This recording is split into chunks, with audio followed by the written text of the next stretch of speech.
Hey you guys, today we are going to break down Flying Lizard.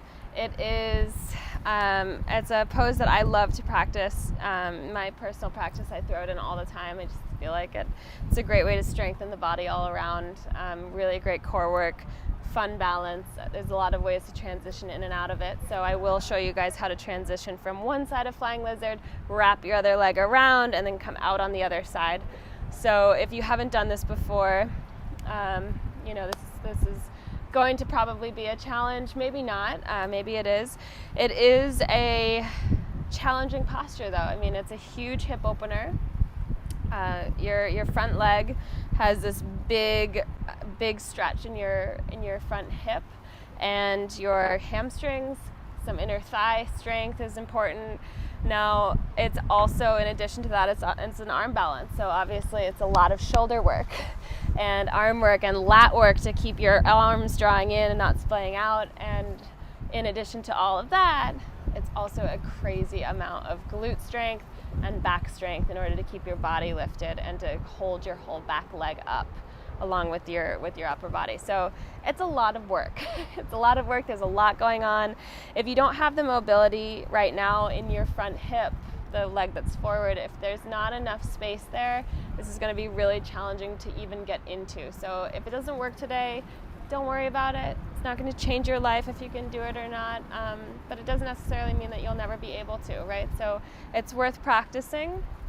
And just as always, be patient with yourself and try to have fun with it, and we'll see how it goes. So I think what we'll do is, the first time I do this, I'm going to use blocks. If you have blocks, I recommend that you use them to start out.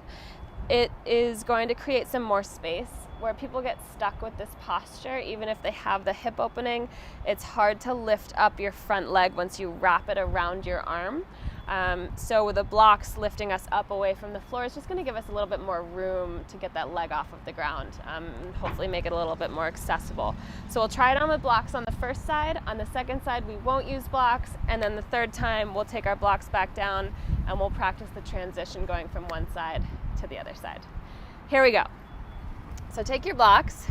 Your hands will come to your blocks. You guys, if you have cork blocks, I recommend those more than these foam ones, because the backs of my wrists sort of sink into these a little bit. Doesn't feel that good. So the harder the block, the better. Now from here, so what we'll do, your ankle's underneath your knee, you're in your lizard. Bend your elbows, walk your hands back so that the tips of your fingers line up with your left heel. It's going to give us the right alignment. Pull your left shoulder underneath your left knee. Now, heel toe your left foot in front of your blocks. Bring them to the middle of your hands. They can still be in front of the hands, just to like the midline. And then from there, keep wrapping your left leg around your left upper arm or shoulder. So it's really tight, lift your heel. Now, can you push the ground away to make space? Pick up your foot, point your left toes towards the back of your mat. Awesome. Now, if you have that, lean forward, chaturanga arms. Great. Squeeze your core, lift your back leg up. If your back leg is super heavy, try bending your knee. That's going to make it a little easier, not a whole lot easier. If you want that challenge, straighten out your leg, push the ground away, pull your heart forward, straighten through your right leg, squeeze your right arm in, and then softly release. Okay, unwind, shake out your arms. Whew. So, if that was really challenging for you, keep the blocks, right? Just keep the blocks. This is what they're here for, right? To make your life a little easier as you practice. If you want to try it on without the blocks, just put the blocks to the side. We'll come into the other side. Also, you guys, I hope that you've warmed up before this. I forgot to say that because I just came out of a live class. But hopefully you've warmed up. It's always important. It's just smart. Be smart with your body. Right foot goes right underneath your right knee. Walk your fingers back to line up with your right heel. Now, since we don't have the blocks, it's going to be a little harder to tuck your right shoulder under your right knee. So if you want, grab a hold of your right ankle with your right foot, with your right hand, and pull your shoulder underneath that knee as much as possible. Cool. Now lengthen your spine, heel toe your right foot into between your hands. The back of your right hip is kind of resting on the back of your right arm. Now push the ground away. Squeeze your right calf in towards your right arm. Chaturanga arms. Lift your toes, point them towards the back of your mat, and then float your left leg. Push into your fingertips. Keep your heart lifted. If your nose comes down to the ground, you guys, push, push, push into your fingertips. Lift your heart up. Pull it forward. Straighten through that back leg. Breath in. And softly release. Unwind. All right. Shake it out. Shake, shake, shake.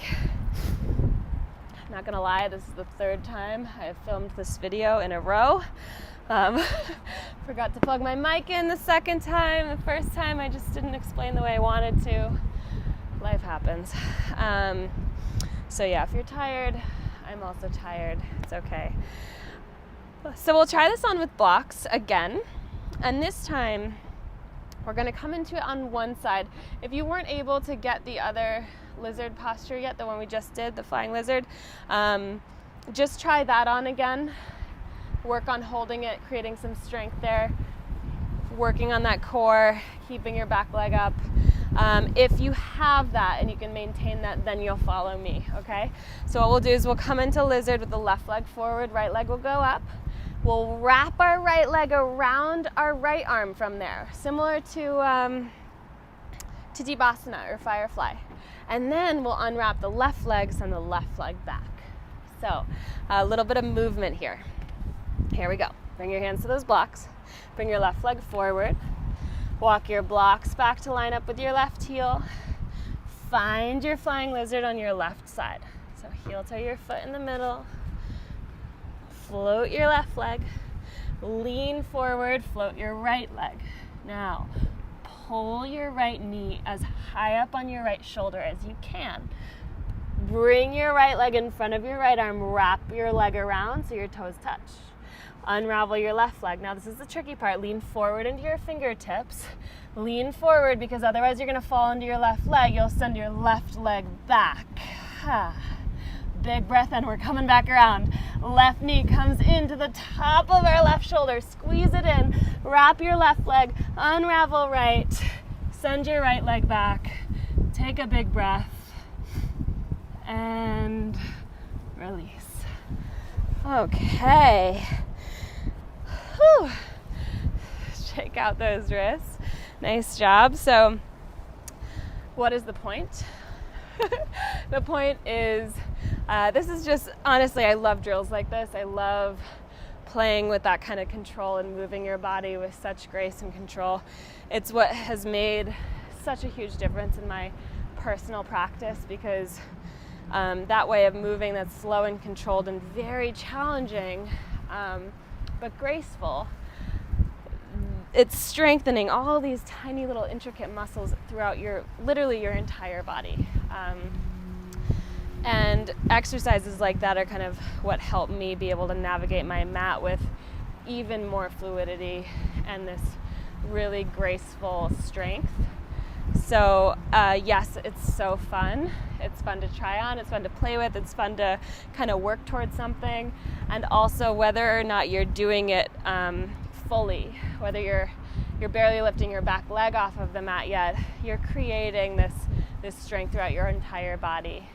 That's pretty cool, and it will change your practice. So it might look really cool, but it's also serving you in a much bigger way than that as well. So keep practicing, you guys. Have fun with it. Show me your photos. Ask me questions. I'm here for you. So let me know, and let me know what you want to work on next time. Yeah.